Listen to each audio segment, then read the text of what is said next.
Hablemos más de los temas que tienen que ver también con la economía, pero involucra también el sector energético. En medio de todo lo que sucede a nivel interno, a nivel local con las reformas, pero también a nivel internacional con lo que está sucediendo en Europa, pues hay efectos colaterales, hecho que ya se puede estar percibiendo aquí en nuestro país.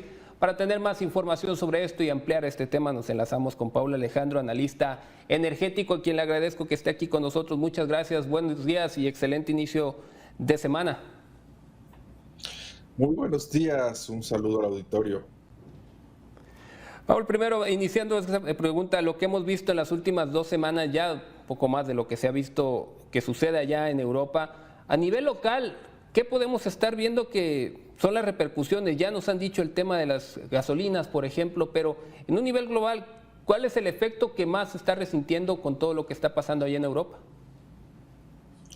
En efecto, digamos, el mayor golpe a la economía internacional es el tema de los combustibles. Eso fue lo que se movió más rápido y principalmente por la prohibición de países europeos y Estados Unidos a consumir combustibles y gasolina, perdón, combustibles, petróleo o gas natural rusos. Ese fue el primer golpe.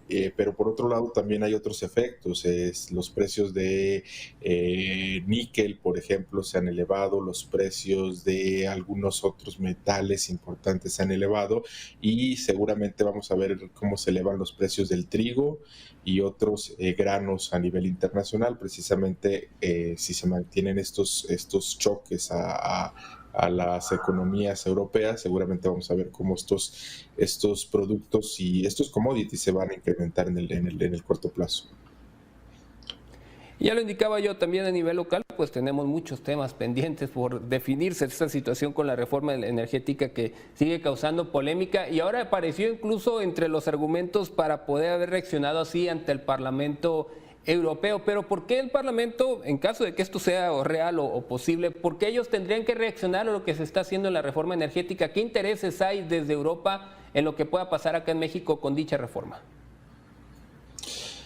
Pues Francisco, creo que debemos ser claros. El mensaje de la Comunidad Europea a México ya se ha dado en otras ocasiones en situaciones de violencia. Se dio en el caso de los casos de, digamos, de 1994, 1995, normalmente cuando hay asesinatos. Y en este caso fue por asesinatos al periodismo. Es decir, el periodismo en México, lo que hacemos tú y yo, pues está en riesgo y ha sido una situación que se pide más respeto y facilidades para trabajar de los periodistas. No tiene nada que ver con la reforma energética, aunque así lo diga el presidente Isaac Iberdrola, que se ha convertido el conejillo, ni siquiera en el chivo expiatorio de cualquier cosa. Exactamente, este es un tema de violencia a los periodistas. Entonces nada tiene que ver con la reforma energética. Los europeos poco compran de México, digamos, poco gas, poco petróleo. Nuestro mayor mercado está en Estados Unidos y esto de que es Iberdrola o Enel o cualquier otra empresa europea, pues tiene poco sustento. El Parlamento, de acuerdo con el tratado que tenemos, el tratado comercial con Europa, se permite que haya ciertas opiniones respecto a derechos humanos y el nuevo tratado que se está negociando, pues también tiene estas previsiones. Si no se quiere que haya opiniones sobre cómo se maneja en México la política interna, pues deberíamos dejar de firmar tratados.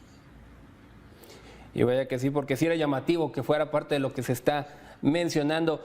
Ahora, regresando un poco a lo que estamos viviendo, y ya nos lo habían advertido con lo que se avecina con la situación de las gasolinas y todo, si bien México asegura que con la creación de Dos Bocas, que ya lo perfilan que para junio estaría todo listo, todavía queda mucho tiempo por delante y mucho camino que recorrer antes de que podamos decir que la producción a nivel local de gasolina nos puede evitar preocuparnos por hechos como lo que estamos viendo en Ucrania, es decir, que los incrementos en los combustibles aparezcan cuando necesitamos estar importando constantemente gasolina.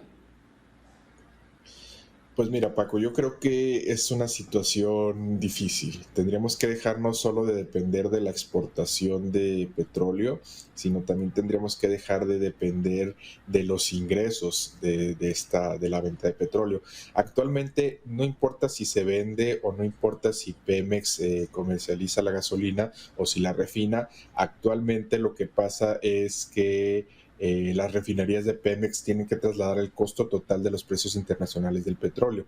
Esto significa que aunque refinemos en México, si queremos mantener los ingresos petroleros, tenemos que pagar desde Pemex esos ingresos, digamos esas ventas. Si no lo hacemos así, si va a cambiar esto, entonces vamos a tener un golpe a las finanzas públicas, que es lo que se ha dicho, o tendríamos que recuperarlo a través de la venta de petróleo, de gasolinas, es decir, a través del IEPS o a través de otros mecanismos. Entonces, esa es una pregunta bien interesante. ¿Queremos dejar de depender de la venta de petróleo? ¿Queremos dejar de depender de un mercado global y tener todo un mercado interno? Pues tenemos que pensar primero cómo va a afectar eso a las finanzas públicas. Vaya que esta parte también es más complejo de lo que se quiere plantear justamente y es un escenario más que difícil, sobre todo cuando no parece haber un control próximo al respecto. Pablo, muchísimas gracias por esta compañía que nos brindaste, por ayudarnos, sobre todo a ampliar este aspecto de lo que se dice y se sucede, pero también hay que estar atentos a lo que pasa con los precios de los combustibles sobre todo, pero también todo lo que tiene que ver con la reforma energética. Muchísimas gracias y que tengas excelente semana. Francisco, muchas gracias por el tiempo y un excelente inicio de semana.